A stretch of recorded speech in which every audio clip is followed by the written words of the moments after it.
Hey everybody, I'm here at beautiful Paris Mountain State Park here in Greenville, South Carolina.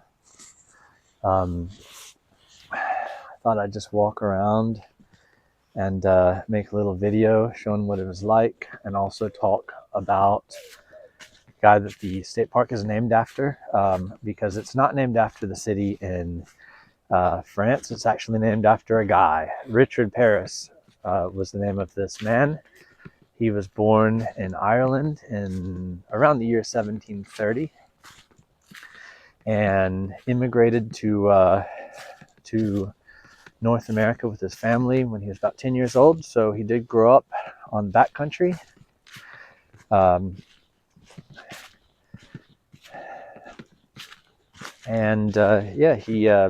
He's thought of as the founder of Greenville. The reason, well, I'll get to that in just a minute. Like I said, he grew up on the frontier, so he was a frontiersman. He married a Cherokee woman. That was really good. He might have been in love with her, or he might have just wanted to marry her to be able to trade with the Cherokee. But a lot of traders did that back then. He served in the French and Indian War as an officer on the British side, led a party of Cherokee warriors. It was said about him that he liked to drink, and he's a really interesting character. He was a loyalist at the time of the American Revolution. So maybe, that's why he's not extremely well known. He picked the wrong side of Civil War, which is always a bad idea. But before that happened, he was actually like I said, he was a trader among the Indians, the Cherokee specifically. And he was really successful at it. He actually bought a lot of Indian lands too. And that was a no-no. The British did not like you to do that, because they didn't just want anybody dabbling in that, causing problems. Find the way to walk here. But you can see the lake that's behind me. Hold on. Beautiful little lake. You can get in boats, paddle around. Great for the kids. But anyway, he bought up a lot of Cherokee lands. That was a problem for the British. But as soon as he would buy up the lands, he would sell them off to smaller scale settlers. So the deeds would be in their hands and not his. And he would still make a profit. So he was a hustler. Plausible deniability, right? Interesting guy. So he was, like I said, kind of a hustler, kind of a swindler. Around the time of the Revolution, everybody chose sides, so he chose the loyalist side. Hindsight is 20/20. It was a wild time around here. There was a committee of safety which governed South Carolina as soon as the royal governor fled for his life. And so I'm going to walk around here. See if we can walk up to the rocky area here. No, I don't want to walk up there. No, I'm just going to follow the trail. So the Committee of Safety wanted to make sure that the Native Americans didn't go against them, and makes sense. And in order to ensure their neutrality, they actually sent them 1,000 pounds of gunpowder, which is, quite a gift. The backcountry loyalists, along with Richard Pearis, were felt threatened when they got the news of that. And they actually mustered up an army of 2,000 men, which is quite a lot of people. when you take into account just how sparsely settled it was back here. But yeah, they pounced on that wagon train and took the gunpowder away from them. So it looked like a victory for the Loyalists. But about 3 weeks later, a revolutionary group got together to take the gunpowder back. Here we go. See if I can walk and talk at the same time. But unfortunately for them, they could only get together about 500 men. 500 versus 2,000 is not very good odds.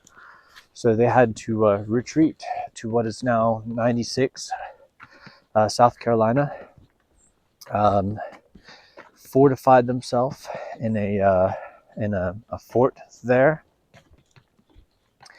And the Loyalists surrounded them and put them under siege. After a few days, the siege got called off, and both sides went home. The Loyalists got to keep their gunpowder, so I guess they probably viewed it as a victory. But it was a truce. So the Loyalist army started to go home. Unfortunately for them, another revolutionary army showed up just a few days later that had come all the way from the coast. That's where the backcountry tended to be a little bit more Loyalist at first, and the coastal area was more revolutionary. That would change later on in the war.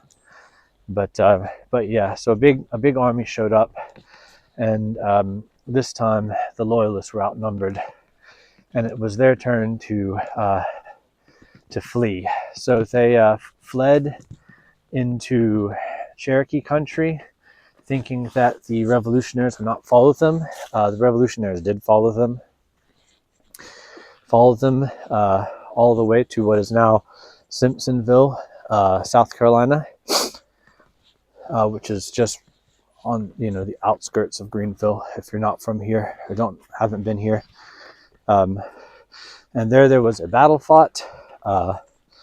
The Battle of Long Cane Brake. Small battle. I'm not sure why they called it that. I'm sure there's a reason.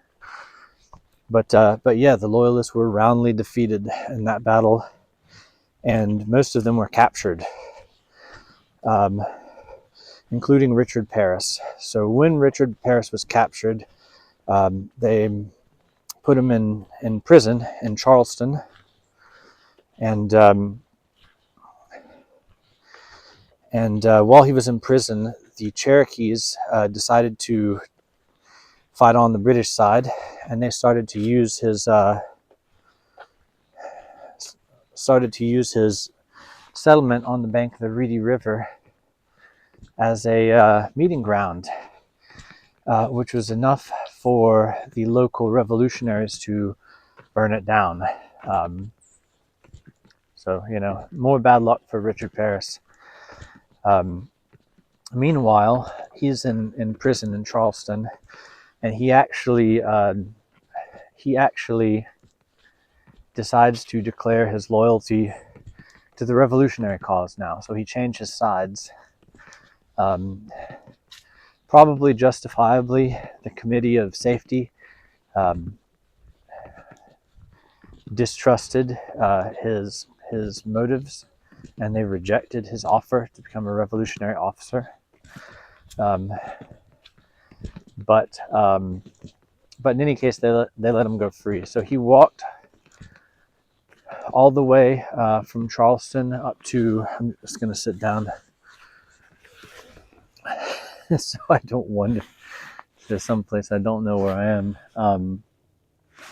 Yeah, so he walked all the way up here to Greenville County, what's now Greenville County, and found his settlement, which is on the banks of the Reedy River, and what's now downtown Greenville.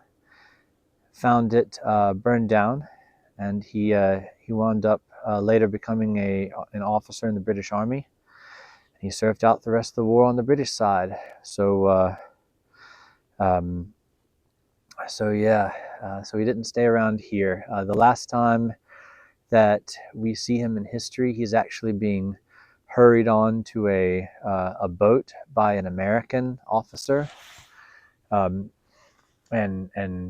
you know, just set afloat down a river in an attempt to try and help him escape from some murderous militiamen who wanted to kill him.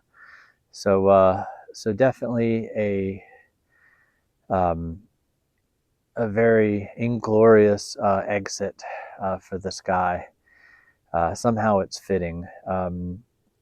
What kind of guy was he? I think he was an interesting kind of guy. Was he good or bad? I don't really know. He was definitely a hustler. That makes me like him a little bit, because it was pretty common. The shadiness of his dealings was well documented, but none of it was unusual for the time. Maybe a little bit. Then I will say that the purity of his motives for switching sides is definitely called into question. But it might have just been a move to try and get on the good side of the Committee of Safety. So we'll never know. Classic survivor move, and the guy was nothing if not a survivor. So yeah, Richard Pearis, all of this was yours. Because he did own this land that Pearis Mountain is now on. There's a story about this land that the Cherokee tribesman that he bought it from was later murdered by his own husband, or by his own wife, because his wife was so angry that he'd sold it to Richard Pearis that she murdered him. Who knows if it's true? If it's not true, it's at least a very interesting and telling story. The mixed feelings of Native peoples that were, watching people come in and buy up their land. But anyway, I think I'll end this video on that note. Richard Pearis, wherever you are, may you rest in peace. All right. Thanks for watching.